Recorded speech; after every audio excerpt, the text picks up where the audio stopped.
let's get everybody up here. Paul Bourne directs Tamarack, a 10-year journey to advance solutions to problems like poverty. 10,000 subscribers engage in Tamarack's learning community. Annie O'Donoghue and Julia Grady Tencarden, which is out of Guelph, and Human Services, mental health, education, child protection sectors in Canada and abroad, and they have been working together and doing great things there. Anil Patel was educated at Queen's, environmental chemistry degree, and along with some of his university friends, co-founded Framework Time Raiser, a program aimed at engaging skilled and energetic Canadians to get involved in the community. And finally, Bill Young is the founder of Social Capital Partners, a nonprofit social finance company. We'll be talking a lot about social financing in the second half of the day as we get to some toolkit things for the government. But please welcome them all.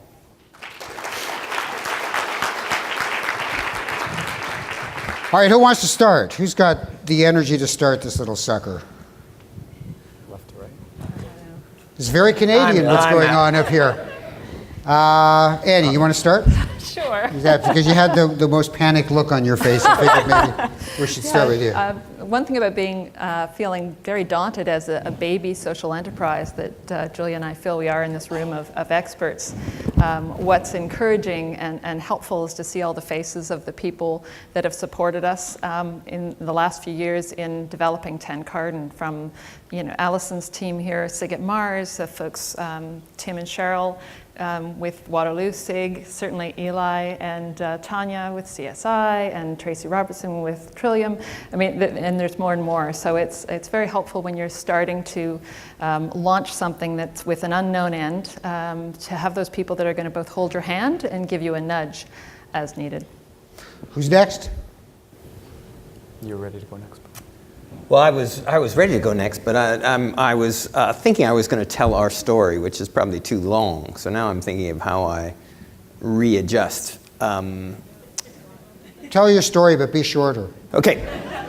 Well, the good news, I'll tell the story, because someone said, tell them 5 minutes, which meant I could leave out all our failures. If I had an hour, so and that's about the right ratio, 5 minutes to success, 55 to failure. So conveniently, I'll leave out all the failures. But Social Capital Partners started 10 years ago. We're about looking through one structural social challenge. How do you find meaningful job opportunities for people who face employment barriers? That's what we've been trying to tackle for the last 10 years. We're into phase 3 of doing that. So we've gone through 3 approaches, and I think it's an interesting journey from a sort of social innovation journey, if you like. Phase 1 was we said, okay, if we want to find meaningful job opportunities for people who face employment barriers, let's help start up and finance businesses that actually do that as part of their core purpose, social enterprises. Again, over 5 years, we are really proud to be associated with some of the most wonderful social enterprises in Canada that range from a property management company in Vancouver that employs women who are victims of violence and men from the downtown east side who are recovering from chemical dependency, a renovation company in Winnipeg that employs urban Aboriginals, a bicycle courier company here in Toronto that hires directly from youth shelters. Richard Durham, take a quick jump up and jump down because we're short on time, but Richard's here. Anyone who is in need of any kind of courier service should be using Richard. Never lost a package, does all the courier service for Royal Bank, so you know he's good. And then we had 10 thrift stores in Montreal that hire directly off the provincial social assistance rolls. They are collectively now employ 400 people, all are collectively profitable, showed you can make a double bottom line work. They can work from both a financial standpoint, they can be financially sustainable and profitable, and they can transform lives. But after 5 years, we said, where are we?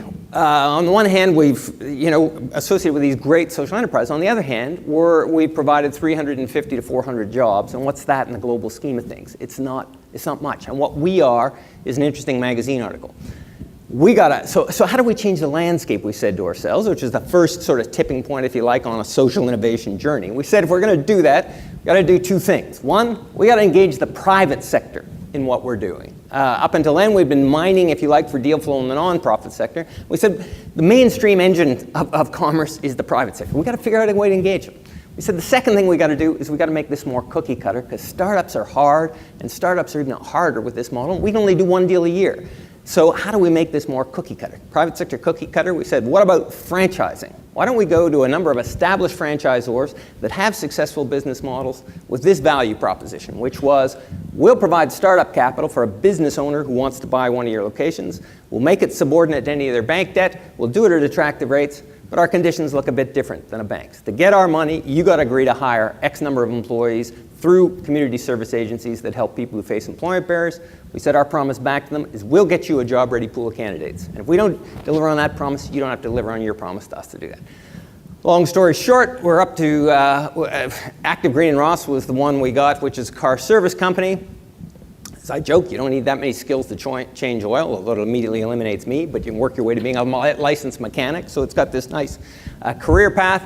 They said, let's do a pilot. The pilot worked. We're now up to 25 of their locations. We now have 4 Mr. Lubes. We've got a number of other ones in the hopper that we'll be announcing, where we're providing the financing in return for them using our social hiring program. And by the way, just as we tie our interest rates to the number of social hires. So as they hire more from our community hiring program, their interest rates go down. We thought that was the idea. The beauty of it is we can now do 5 or 6 deals a month because we don't have to figure out the price of an oil change, which is what we had to figure out in our old model. But a couple things happened that made us realize the idea was much bigger. One, Active Green Ross said to us, okay, we want to use your community hiring program in our company-owned stores. We don't need your financing for that. We thought, well, that's interesting. We thought we need the financing as the carrot and stick to make this whole thing happen. We got the carrot of attractive financing. We got the stick of, we'll call your loan. They said, no, you found us access to a labor pool we never would have had access to. They're working out. It's the right thing to do for the community. Why wouldn't we do it? It made us think, yeah, why wouldn't everybody do this? And in interest of keeping this 5 minutes, I better cut out some of the other part of it. But what we realized from that is that our aspirations should really be not hundreds of franchises, thousands of jobs, which we're doing still through the franchise idea, but our aspiration should be to change the way the HR function works in companies that have lots of entry-level employees. Because right now, those companies aren't hiring through this channel. And there's a whole bunch of reasons they aren't hiring through these channels. And there are a whole bunch of dots that have to be connected. But we think there's 2 primary things that we have to do to make those aspirations happen. One, we got to prove the business case to employers. So instead of them doing this for CSR reasons or charitable reasons, we say, no, we've been able, we can show through our Active Green Ross that we've been able to find them employees who actually are grateful for this opportunity as opposed to feeling entitled to it. And that translates into an employee who is going to be more loyal and more productive. So we said, let's prove that. So we've gone out and said, let's land 3 large private sector companies, which we've done, and do a pilot hiring opportunity where they hire 100 people, 50 the way they were doing it before, 50 through us, and we track the employment outcomes. So we're in that part of the measurement of that too. And why that's important is that if that actually works, and part of their agreement with us is that as soon as the data shows that our employment outcomes have been as good or better, they're on the conference circuit with us talking to all their peers. That allows us to do the second thing we think we have to do, because now companies will pay for this. And we think the second thing we have to do is change the way product gets to market, if you like. Product being job-ready individuals who face employment barriers, market being entry-level jobs in companies that have good career paths. Right now, that is product gets to market through 1,200 fragmented community service agencies whose training is all about how do you get people to job-ready and all their background, and don't have actually any funding or background really in the placement side of things. But even if they do, and there's some that are remarkably good at the placement side of things, if you're a large bank, you have to deal with a different community, and want to do this, you have to deal with a different community service agent in Hamilton, Oakville, Oshawa, Scarborough, etc., let alone if you think about that nationally. And meanwhile, there are these huge, large value chains out there, like a Monster Workopolis, like an Adecco Manpower Randstad, that have nothing to do with this channel, yet place millions of people globally per year. Is there a way to reverse engineer to make that happen? Long story in that, we have now moved from a custom-built model, which was our original way, to kind of a reverse engineer, where we're trying to change the system, thinking that there's more leverage in that. And we do have to change, and engage 4 different actors in this. We have to engage employers, community service agencies, the government, and existing recruiting companies. We think it's going to take us 10 years to do that. There's a whole bunch of difficult, slow work that people have talked about, but there's a huge amount of interest in it too. And the big payoff is we can get way more meaningful job opportunities for people who face employment barriers if we can do it this way, as opposed to the way we originally started. Did I make it fun? Give him a hand for that, for the love of Pete. My God. Breathless, absolutely breathless. All right, try that. That's going to be a tough act to follow. Leonard, can we switch, go over to the PowerPoint, please, or the Prezi, actually? And if anyone who gets motion sickness, I'm actually going to skip through the slides too, and just go to the very end because we're pressed for time here.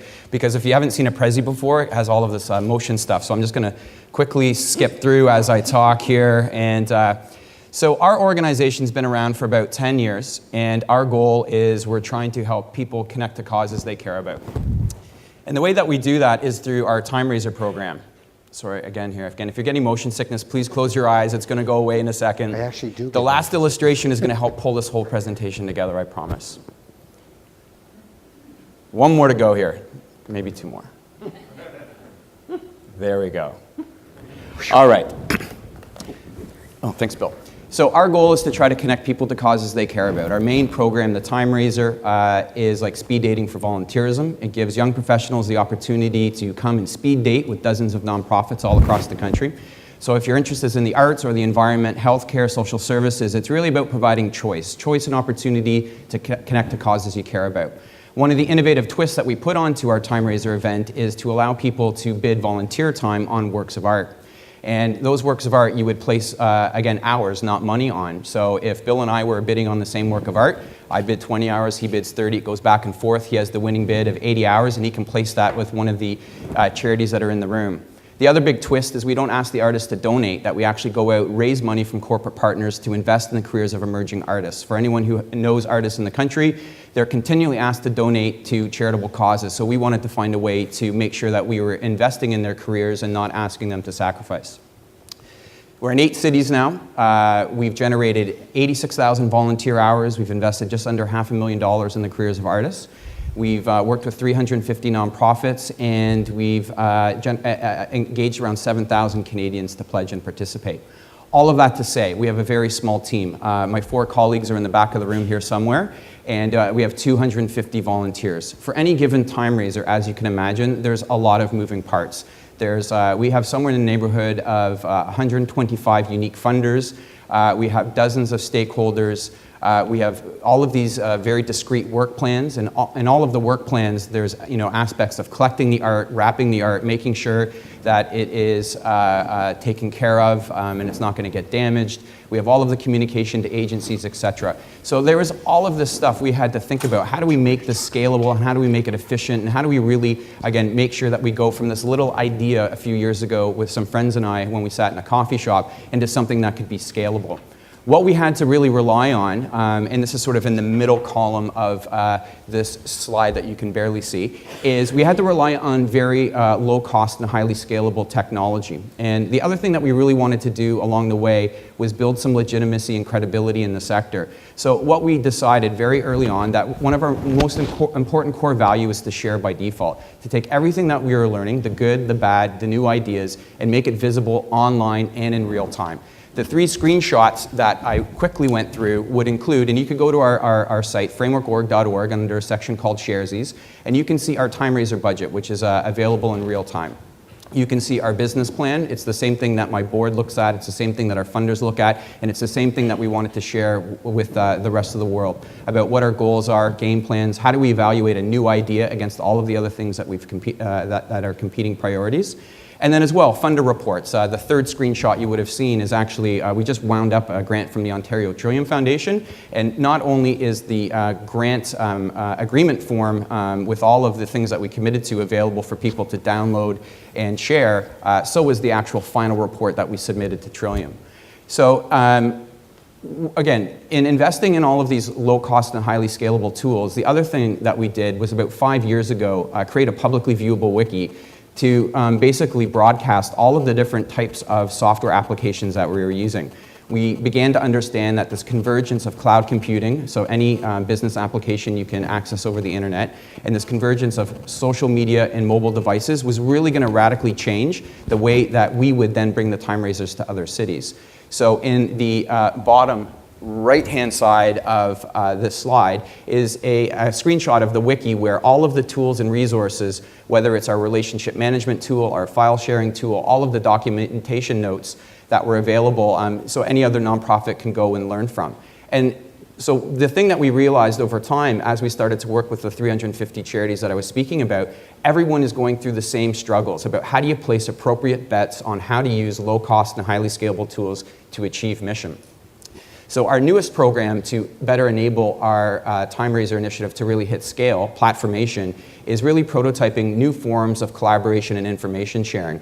So we're going to be testing over 200 new software applications, whether it's accounting and finance, expense forms, wikis. We saw an example of a couple wikis earlier this morning. You name the software application that would help enable a nonprofit to use. And we're creating a small community of practice about how do we, rather than take this as a source of frustration around, again, my nonprofit needs to achieve mission, and we're placing all of these uninformed decisions on how to use certain technology, and really turn that into a source of strength.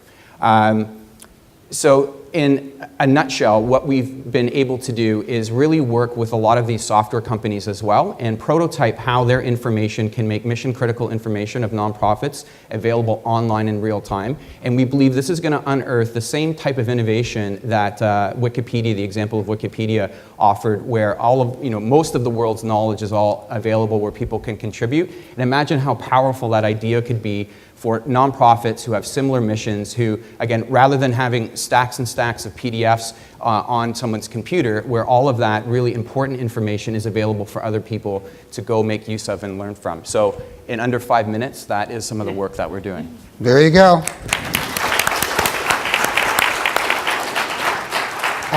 So, folks, talk about 10 Carden. Okay, can we pull up the 10 Carden presentation?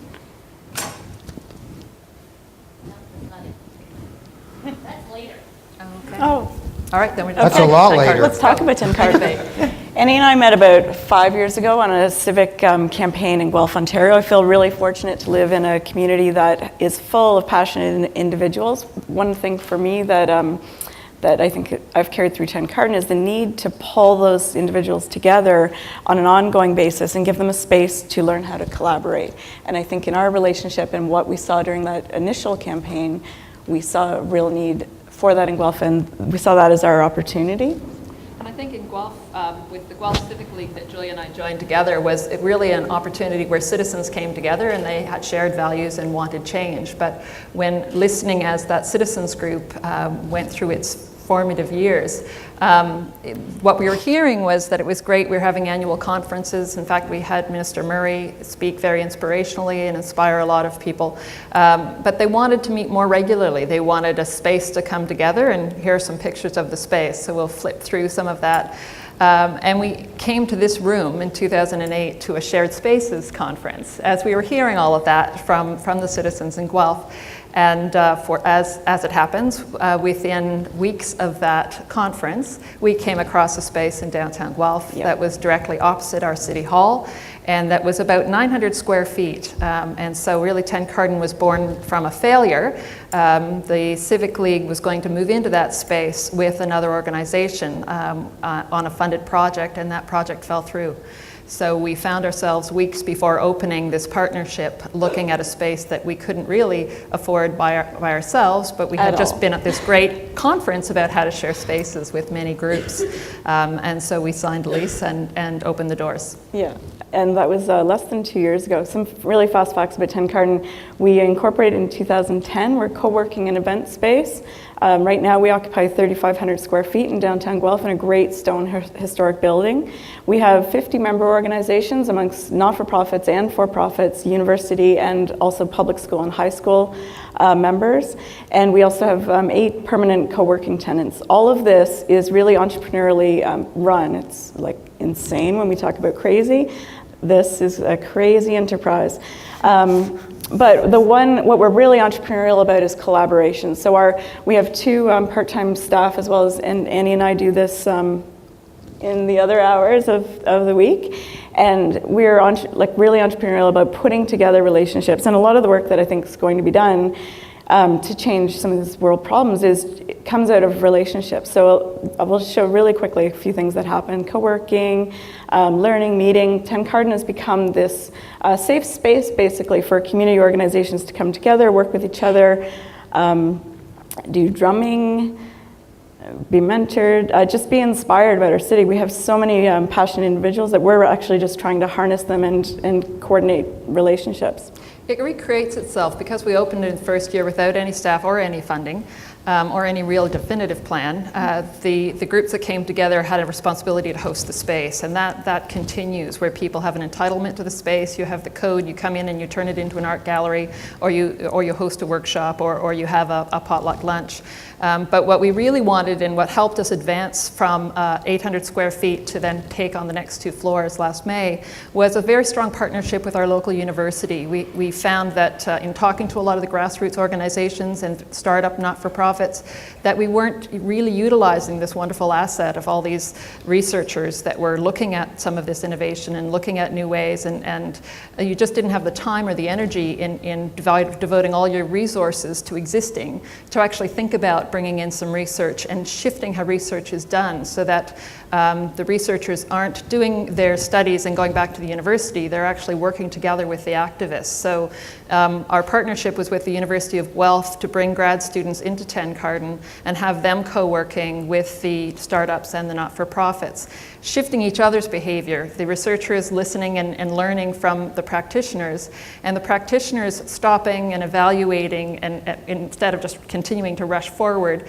So the balance has been extraordinary, and what we're trying to look at is how people are changing as they work in the space. So not just tracking the collaborations, but really looking at the collaborations and how they're changing the way we all do practice. And I think one thing about what our role here today and the government's role is to make this just a safe space to work. What we found is that as soon as a door opens and we walk through it, 10 other doors open and a lot of opportunities happen. There was a year ago, we were successful in our Trillium application. So Trillium, the Ontario Trillium Foundation has really been fundamental in letting us jump through those successive doors. And I think that's a really great asset that we have. These are just some of our member groups. We have a huge variety of organizations, and as well a lot of students who work in our organization and are now forming their own businesses. And some strange bedfellows, which always makes things interesting. We're in a downtown urban setting, and we're teaching, bringing Farm Start and Everdale in as organizations that are talking to people about how to start a farm. So Guelph is lucky enough to be close to where our food is coming, and local food security is becoming such an issue, but mixing some of those things. And these are some of the partnerships and collaborations we're looking at with that whole multi-lens look at problems, where you're getting business consultants coming in and doing workshops that artists attend that are looking for space. And grade schoolers that are working with the seniors and looking about from that very early stage on how they can make a difference in their community. And it just seems that we've started and we've instigated.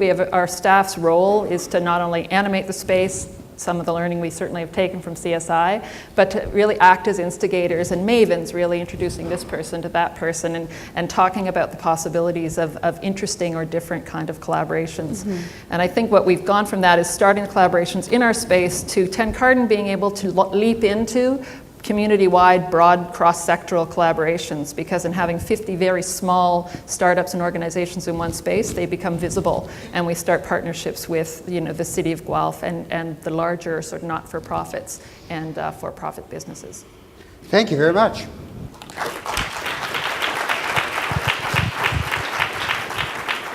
Paul Bourne, Tamarack. Thanks for inviting me. I love this momentous day, and I love what kind of came up to it. And I think this statement that Rick talked about in terms of slow being power, and I think about social innovation generally and how long it's taken for us to get here. And I remember Tim Broadhead's here, and he's really the father, I would consider, of this work. And I remember the first day that the first time they ever invited a group of people to sit around the McConnell family's board table, opening up the foundation, and then shortly after, developing applied dissemination as a way of trying to understand how things that worked locally might be able to have an impact nationally.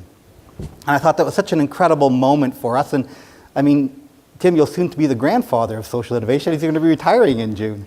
So, the 20 years or almost that took, I think of Rick Young when we sat around the DuPont table, and your idea about sort of bringing out those ways of how a company could really see itself as moving this agenda forward, and then bringing in a whole bunch of different players. I think of the work it took to bring Frances Wesley back from Wisconsin. We almost lost her to the U.S., but now she's here and she's helping to drive this movement. I think of Tim Draymond and his work at Tides. And I could just go on and on in this room about the different people. Bill, who's brought 15 social innovators together, and him and Janet mentor us on a regular basis. So in a sense, this issue of this way of sort of slow has power, I think that's really important in this understanding of social innovation. And in some way, it frames our story. Another piece that really frames our story is the idea that Glenn Murray had around the fact that a lot of social innovation comes from discontent, the discontent for how things are, and the desire to see more occur. And I think particularly in our story, where I had been working most of my adult life at poverty reduction, had come from a family that had been refugees after the Second World War, lived in a very poor neighborhood and environment. And through this time, built up an organization called CODA, the Community Opportunities Development Association, that won, at one point, the United Nations top 40 projects in the world. And I remember that moment of discontent for me was happening just as we were being most recognized. And I remembered going up to accept that award, and on behalf of the community, and saying that in some ways this is an award that is honored, and in our community it is valued. But the truth is that even though you are recognizing us as one of the 40 best practices in the world, poverty increased in the last 10 years by 5% in our community. And so I was sort of thinking to myself, how can you be the best? And still, the problem gets worse. And so in that respect, a number of us started to have a conversation, and we started a process in Waterloo Region that would try and see whether we could rethink how we tackle that problem. And we wanted to work at it in a systemic way, and that was just 4 years before the millennium. And we created this campaign to create the lowest level of poverty in Canada in Waterloo Region, and we had 4 years to do it. It was an exciting time, and many of the people I spoke just about were involved in that conversation. When that campaign was over, again through the McConnell Foundation, wanting to see how things could work locally and work nationally, a number of us started to have a conversation, including Alan Broadbent of the Maitrey Foundation. And we started to look for a way to say, how do we approach this notion of poverty? This was almost 10 years ago now. And how would we might work together differently in our communities? And so the first thing we did is we just brought together 15 cities that had the potential, we thought, to possibly do a large-scale poverty reduction initiative. And we had a conversation. And I remember that conversation really as if it was yesterday. We spent 4 days together talking. And it was only the last half day that we actually talked about what we might do together. We built a lot of trust. We built a lot of connection. Everyone there knew everything there was to know about reducing poverty and was doing amazing work. But at the end of those 4 days, we agreed on 5 principles. The first one was that we needed to change the measure from looking at poverty alleviation to poverty reduction. That was critical for us. Secondly, we had to deal with poverty comprehensively, meaning that we had to look at the whole issue of poverty, not just look at homelessness, not just look at single-parent poverty, not just look at mental health, but we had to look at the whole issue and address it accordingly. The third one is we had to figure out what our assets were in a community and harness those assets for the good of our issue, which led us then to developing these multi-sector collaborations, which brought together in leadership positions people living in poverty, the private sector, the voluntary sector, and government. And we brought all those groups together, and we started these mass conversations across the city. 15 cities embarked on this process. 10 years later, 12 of those cities launched citywide campaigns. and did amazing things. One of the things I found most interesting is that they were able to raise nearly $20 million in their cities for poverty reduction. Many people say you can't do that. It's really the role of the provincial government or the federal government. There are tremendous resources locally that can be harnessed. Secondly, they engaged over 3,500 people. 570 of those were corporations, and nearly 600 were people living in poverty that were then moved into leadership positions to begin to engage the community in a very real way and to have these unique conversations for change. But that's sort of the activity that occurred. It's the results that for us seemed remarkable, and maybe in this sense, Rick, that's where slow is power. Over that period of time, they were able to change over 40 policies across Canada in local communities, including in Hamilton, stopping the clawback of the child tax benefit credit, which, if many of you know, is one of the most incredible, important things we can do to reduce poverty, is to stop clawing back that which is the right of the poor, and that we have set up at another level of government, and then we take it away at the local level of government. It should not be done. And the city had the ability to do that, and there's a tremendous story behind that. Or I think in Calgary, where they were able to now reduce the transit rate for 10,000 people who are poor to 50% of that which everybody else rides the transit system for there. Policy changes that I think are unique and significant. But then at the end of all of this, it's really to say, can this social innovation have a big change? A really big change? Time will tell with vibrant communities. There's a lot to do. There are now over 30 cities that are working at this. But those 12 cities, if they are to be a marker of what is possible when you work locally and when you think with an innovation lens, just this month, we surpassed the 200,000 family mark. 200,000 families are now less poor in Canada because of vibrant communities and the work that we do there. You can learn more. You can download the study, the latest evaluation, at www.vibrantcommunities.ca. There's a free ebook there for you, and you can learn a whole lot more about this work and what we try to do.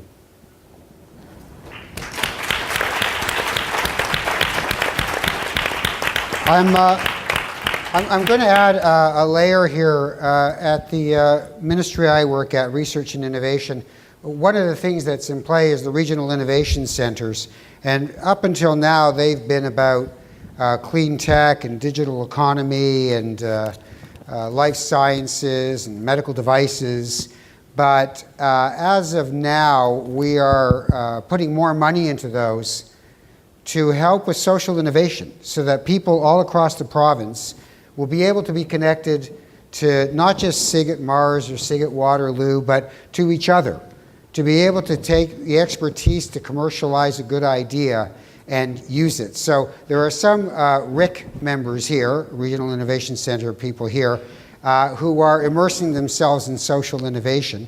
So if you see them, jump them, because it's your chance to be able to get involved with them. But we are committed to trying to make this into an integrated network of people who can talk about something that has been your own purview, but now needs to be opened up. One of the main reasons we're doing all this is to start raising a higher awareness in general of what social innovation can be for people. And it's not just this word, it's actually the actions that all these people are taking, because once you hear it in the flesh, it all becomes quite obvious what it is. And we'll talk in a moment about what government needs to do to get involved and what kind of barriers we should have. But does anybody, we have like maybe 2 questions, because I want you guys to start having your table discussions. Does anybody have a question they'd like to ask at this point? There's one back there. I feel like an auctioneer. All right. And we'll take that question. Identify yourself, please. Yes, I'm Susan McIsaac from United Way Toronto. First of all, my congratulations to all the panelists. That was very inspiring. It's great to hear your respective stories. I'm going to actually ask Bill Young if maybe you would answer a question for me. I was struck this morning when Minister Murray was speaking about how the culture of accountability can really hurt creativity and reinforce the status quo. Bill, you've been a discriminating investor over the years. I remember in very early days when you started on this journey, you and I met a number of times. Races or those kinds of things. I wonder if you could just talk about, like, it's great when you talk about how your franchise model was able to take sort of a cookie cutter approach and create the scalability. Can you talk a little bit about the tension between accountability and showing that return on investment? And how you can still create and nurture innovation. It's a real challenge for those of us in the sector that are on the ground and really trying to drive change. Yeah, it's a wonderful question, and one that I think anyone wrestles with. And we're a funny organization, or I am, in the sense that sometimes we're a funder and sometimes we're a doer. So we kind of know both lenses a little bit, and feel the pressure of both lenses. For me, what I invest in when I have my funder hat on, and even through maybe not even social capital partners, but a philanthropic one, is I think so much, and I think it came out in the minister's remarks, that I think the accountability is all on the wrong things. I think the accountability should be on what's the theory of change that someone or some organization has come up with. How well thought out is that? Can they say, almost like, a business plan would, saying, this is what we're trying to do. This is why we're the best organization to do this, as opposed to some of the other organizations out there. And this is how we'll be able to tell you whether we're getting better or not. And then the other thing I think we should be betting on is sort of the leadership team in organizations. I think so much of the problem of the way we fund organizations is, as funders, we often say, we'll give you money for this. And drip by drip by drip, nonprofit organizations start tailoring their missions to what funders will fund, as opposed to tailoring their missions to meeting the biggest unmet need in their community that they're uniquely qualified to meet. And it's because I think funders often focus on the wrong accountability measures. So I think the right accountability measures are, the theory of change and how well thought that out is, and how they have determined they're going to measure whether they're a success. So I worry about any organization that hasn't been thoughtful themselves about how they can answer the question, are we getting better? But I would leave that, I always try and leave that question up to them, and to see how thoughtful they are about it. And then I like to bet on management teams who I think have a better idea of how that funding I'm going to provide should be best spent better than I would. And if they don't have a better idea, they're the wrong people to back. But I think too often we impose that on them. Okay, so if you're dealing with the corporate world or you're dealing with government, and you say, I would like funding, and then the ideological stripe of that government, or their openness to the idea of helping somebody who's on heroin in the street, or their openness to the idea of not helping that person, we talked about it a bit before with Tony and Rick. How do you make sure that you keep the integrity of what you're trying to help when the pressures are where the money is? Yeah. And the accountabilities are not the same? Well, I think first of all, you need to be really careful. Less than 10% of the over $35 million that have been raised for vibrant communities in Canada has come from government. So I think that there are many partners out there, particularly around social innovation. And I would also suggest that government is not necessarily the best funder of social innovation yet. Let's hope in the next few years we're going to see something really different here in Ontario. Because there's some real, I think you need to be very careful about your partners and about the values that they have. And I think, again, this slow notion is a really important one. Starting slowly and maybe in a sense, rather than speed dating, we'll slow date on this one and just get to know your funder. The other thing that's really critical for us is that we never want our funder to just give us money. We always say if this funder isn't at least as smart as us, we don't want to work with them. So we want their brains, we want their talent, and we want to bring that in first. And if then we can come up with a joint agreement and a joint partnership forward that then results in money being invested in our work, then we're very excited. Anil, you want a little bit of a fire lit, right? When you try to get people together in clouds and doing the right, it's more of a mob, is it not? Not really, no. In many ways, we're old school and analog. We want the power of the conversation to come out. But we know when organizations are pressed for time in order to connect to the people they would like to get involved in their organization, or people who would like to get involved to make meaningful matches, that we need to make that as simple and easy as possible. Yeah. So our format, so as much as there's like this frenetic thing going on in the background, the evening and what we try to do is really make it about the conversation, which in our digital age sometimes is very hard to do. So that's sort of the, ironic part of why we invest so heavily in some of these scalable tools, is to allow the power of this conversation to come out. Because often for people, that moment of, well, I know there's problems, but what am I supposed to do?